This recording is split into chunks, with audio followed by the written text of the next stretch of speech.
ఈ వీడియోలో మాకు సంబంధించిన వాళ్ళు ఎవరూ లేరు, కానీ ఇదేంటో మీరు గుర్తుపట్టారా? ఇది కలకత్తాలో చేస్తారు ఇట్లాగా పటాలు కట్టుకొని.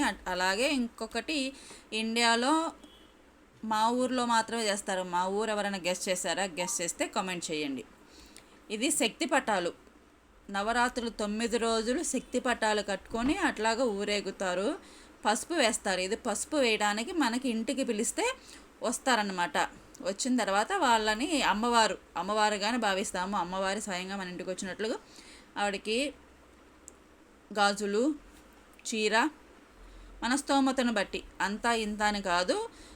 కాళ్ళకి ముందు పసుపు నీళ్ళు వారపోస్తారు. వారపోసిన తర్వాత కాళ్ళకి పసుపు రాస్తారు.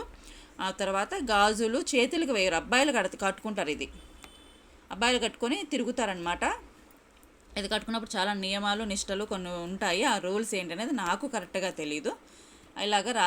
ఇలాగ కట్టుకున్న తర్వాత పిలిపించుకున్న వాళ్ళు చీర, గాజులు అవి అన్నీ అలంకరిస్తారు. అలంకరించి దీన్ని పసుపు వేయటం అంటారనమాట. దీని కంటిన్యూషన్ వీడియో ఉంది.